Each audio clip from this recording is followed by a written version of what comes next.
Fantaisie présente Le passager sans visage de Nicolas Beuglet, lu par Valérie Moutsi.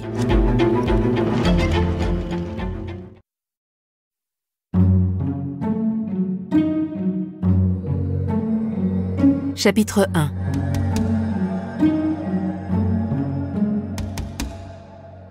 Deux amandes ambrées suspendues dans l'obscurité fixaient Grace de l'autre côté de la fenêtre. Comme chaque jour à 3 heures du matin, elle venait de s'éveiller et il était déjà là, l'observant sans ciller. Elle posa un pied hors du lit en frissonnant et réajusta son t-shirt un peu lâche afin de dissimuler son décolleté au regard hypnotique de l'étranger. Dans la pénombre de sa chambre, que nimbaient les lueurs blafardes des lampadaires, elle s'approcha de la lucarne, croisa les bras et considéra de haut l'inconnu. Une discrète moue d'hésitation au coin des lèvres, elle le toisait comme elle l'aurait fait avec un témoin qui semblait lui mentir. Mais cette fois encore, elle céda vite au chantage des 2 billes phosphorescentes étincelant d'un espoir disproportionné et ouvrit la fenêtre au chat qui miaula de contentement. Un courant d'air hivernal hérissa le duvet clair des bras de Grace. Un silence étouffé planait dans la nuit, signe d'un ciel chargé de nuages alourdis de neige. Le pelage du félin reflétait la clarté diffuse des réverbères et de la lune.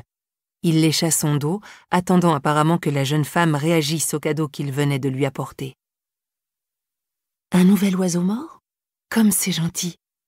chuchota-t-elle de sa voix naturellement tempérée pour ne pas réveiller son voisin âgé et ami Kenneth, qui pour une fois ne s'était pas réveillé au petit matin en sanglotant. Le chat cessa sa toilette et pencha la tête. Grace prit un air embarrassé, comme si elle s'adressait à un enfant. « Tu ne me vois jamais chasser, donc tu te demandes comment je fais pour me nourrir. » L'animal décocha un discret coup de patte au cadavre ailé. « Je prends note de ta circonspection quant à mes capacités de survie. Sache que ta sollicitude pour me sauver de la malnutrition me touche. Mais, comme tu peux le constater, je n'ai pas que la peau sur les os. » s'amusa Grace en tâtant un petit pli sur la courbe de sa taille. Le félin arrondit son dos et entreprit de se frotter contre le bras de la jeune femme qui recula. « J'ai bien compris ce que tu voulais, mais j'ai décidé de vivre seule, vraiment seule, sans parents, sans amis, sans personne, rien qu'avec mes livres, » dit-elle, en jetant un œil à l'anneau qu'elle portait au pouce. Le chat s'assit et détourna son attention de Grace, ses pupilles fixant un point près du lit. « Qu'est-ce que tu regardes comme ça ?» L'animal couvait des yeux la table de chevet. « Alors tu te souviens ?» souffla-t-elle. « Tu connais le rituel de ma lâcheté. » Tous les matins, après s'être levée, Grace s'agenouillait devant le petit meuble, en ouvrait l'unique tiroir, y plongeait la main, effleurait du bout des doigts un clavier numérique, hésitait et finalement retirait son bras avant de refermer brutalement le casier.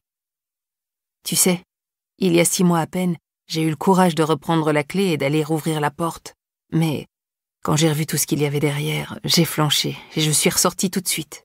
Je m'étais crue prête à affronter de nouveau la vérité. Cette vérité dont dépend ma vie et qui me fait si peur. » Le chat continuait à surveiller, comme s'il guettait un trou de souris. Grace regarda dans le vide et poussa un profond soupir avant de se rasseoir sur le bord de son lit. « Parfois, tu te lances corps et âme dans une enquête, mais quand vient le moment de la concrétiser, tu l'abandonnes lentement. Non pas par paresse, mais parce que tu ressens la terrifiante réalité que tu vas découvrir. » Grace eut un rictus moqueur. L'inspectrice Grace Campbell, louée par tous les notables de Glasgow pour sa bravoure, a peur d'elle-même. Elle fit un geste de dépit et leva les yeux au ciel en prenant conscience qu'elle se confiait à un chat, si compatissant soit-il. Ce dernier frissonna au contact de flocons de neige tombés sur son museau. Grace ouvrit alors sa commode et en tira une couverture qu'elle enroula et disposa sur le rebord de la fenêtre pour former un nid à côté de l'animal.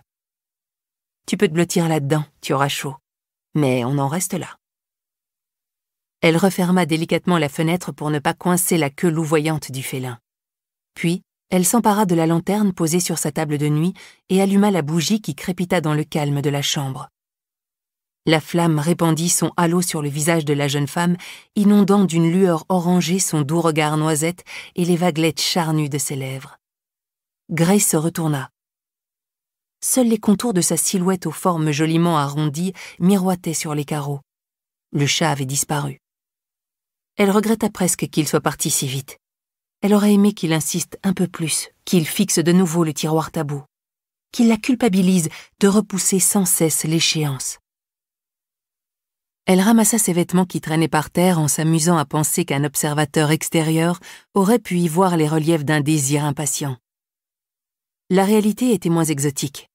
Hier soir, elle n'avait pas eu le courage de ranger ses affaires après être rentrée bien plus tard qu'à son habitude d'une soirée mondaine organisée par le maire de Glasgow. Son supérieur l'avait suppliée d'y faire une apparition. L'enquête qu'elle avait menée sur le meurtre du monastère d'Iona avait eu un retentissement considérable et depuis 6 mois, elle devait endosser, bien malgré elle, le rôle d'ambassadrice de la police de Glasgow. Une coupe de champagne à la main qu'elle avait fait mine de siroter, Grace avait aimablement évoqué les grandes lignes de ses investigations avant de prétexter la nécessité de nourrir son chat pour quitter la soirée et retrouver le calme de son appartement. Elle déposa ses vêtements dans la corbeille à linge en osier de la buanderie, puis entra dans le salon où le rayonnement de sa lanterne glissa sur les livres qui ornaient toute la surface des murs, à l'exception d'une partie de l'un d'eux, de la largeur d'une porte, obturée par un rideau de velours bordeaux.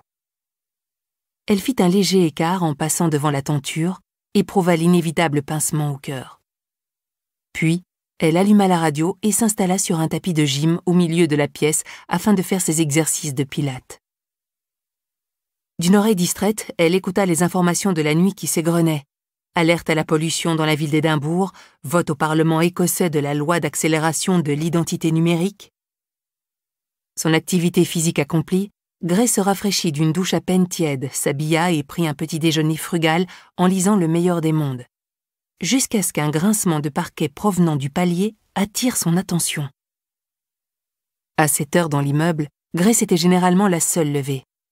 Elle pensa au chat qui aurait trouvé un moyen de pénétrer dans le bâtiment, mais la plainte des lattes avait été provoquée par un pas bien plus lourd. La jeune femme s'approcha discrètement de la porte d'entrée. L'œilleton ne lui révéla qu'un couloir vide. Elle déverrouilla la serrure et ouvrit. Personne. Mais sur le seuil se trouvait une enveloppe.